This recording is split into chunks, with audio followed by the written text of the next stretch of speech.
रोहन और सीमा की नई नई शादी हुई थी। घर में ससुर यानी के रोहन के पिता सुधीर जी और वे दोनों बस 3 ही लोग थे। इस घर को रोहन के माँ बाप ने जीवन भर पाई पाई जुटाकर बड़ी मेहनत और अरमानों से बनाया था, वरना आज के समय में मुंबई में घर बनाना तो दूर की बात है, किराए पर लेना भी बहुत बड़ी अचीवमेंट से कम नहीं है। जब रोहन कॉलेज में था तब माँ उन्हें और दुनिया को छोड़कर जा चुकी थी। एक कांवाली बाई सकू थी जो सुबह से लेकर शाम तक उनके घर का सारा काम करती थी। नई नई शादी हुई थी, इसलिए सकू बाई का दिन भर अब घर में रहना सीमा को अपनी प्राइवेसी में बाधा सा लगता था। इसलिए अब सकुबाई सुबह खाना बनाना, कपड़े और पोछा करने के बाद चली जाती और वापस शाम को आकर खाना बनाती।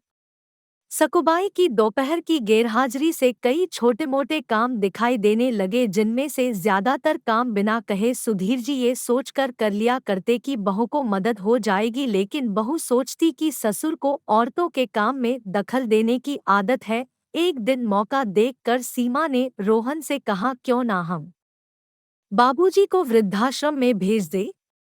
सिर्फ एक बार पैसा भरना पड़ेगा और उन्हें भी अपने उम्र के लोगों का साथ मिल जाएगा। हमें भी अपनी प्राइवेसी के बारे में ज्यादा सोचना नहीं पड़ेगा। रोहन ने सीमा की बातों पर ज्यादा ध्यान नहीं दिया।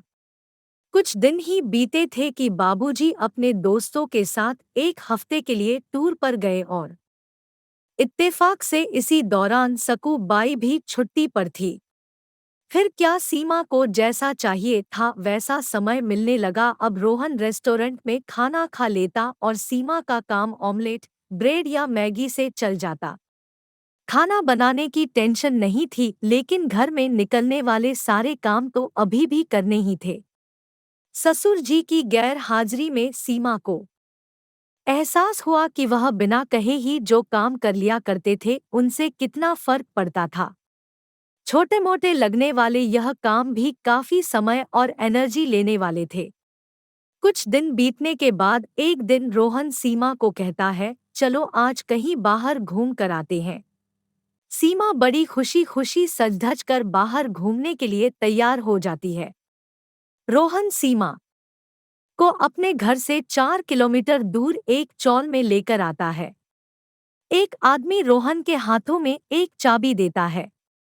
रोहन उस चाबी को लेकर चौल का एक कमरे का दरवाजा खोलता है। कमरा खुलते ही 2 रूम वाले उस छोटे से अंधेरे से भरे घर के अंदर रोहन सीमा को लेकर जाता है और कहता है, कैसा लगा तुम्हें हमारा नया घर?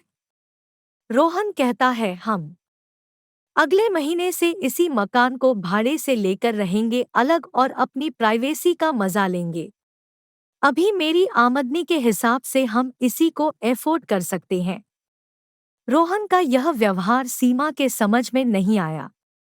वह चौंकते हुए कहती है, हमारे पास अपना इतना बड़ा घर तो है, फिर क्यों हम भाड़े से रहेंगे?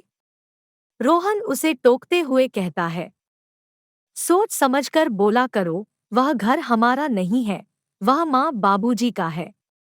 तुम्हारे पास 1 महीना है सोचने के लिए कि तुम्हें आगे क्या करना है। दोनों वहां से वापस अपने घर लौट आते हैं। पूरे रास्ते सीमा के दिमाग में तरह तरह के विचार चल रहे थे। घर पहुंचते ही उसने रोहन से कहा, माना कि यह घर माँ बाबूजी का है, लेकिन क्या हमारा इस पर कोई हक नहीं है?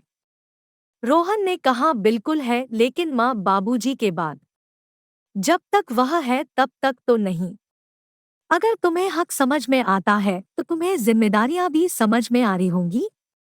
सिर्फ हक के बारे में सोचकर और अपनी जिम्मेदारियां भूलकर स्वार्थी होना क्या भला अच्छा होता है? सीमा के पास रोहन के इस सवाल का कोई जवाब नहीं था। वह सोचने लगी कि उसने अपने क्षणिक सुख के स्वार्थ के लिए इतने नीचे गिरकर ऐसी घटिया सोच अपने दिमाग में आने दी। उसे मन ही मन पछतावा होने लगा। सीमा रोहन से बोली, मुझे माफ कर दीजिए, मैं सच में स्वार्थी हो गई थी, मुझसे बहुत बड़ी गलती हो गई। रोहन बोला, तुम्हें पछतावा हुआ, मेरे लिए यही काफी है। मैं तुमसे नाराज नहीं हूँ। बेटे और बहू का यह वार्तालाप सुधीर जी दरवाजे पर खड़े होकर सुन रहे थे। उन्होंने आसमान की तरफ देखा और बोले, भाग्यवान तुम धन्य हो जो तुमने ऐसे बेटे को जन्म दिया है। उन्होंने दरवाज़ा खटखटाया। बहू ने दरवाज़ा खोला तो उनके हाथों में पकड़ी थैली से गरम गरम समोसों की सुगंध उसको आने लगी।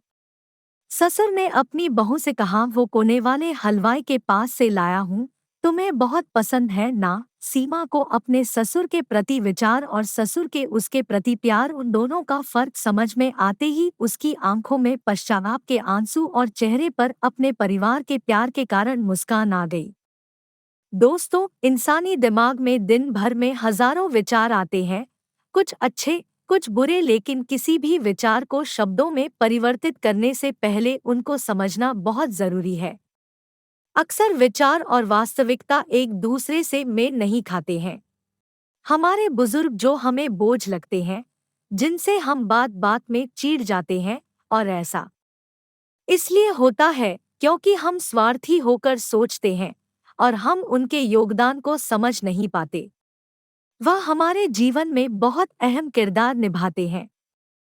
दोस्तों, अगर आपको यह कहानी पसंद आई हो तो हमारे चैनल को सब्सक्राइब करें, लाइक करें और अपने परिवार के साथ शेयर करें और बेल आइकॉन भी ऑन रखें जिससे हमारी कहानी आपके पास आए।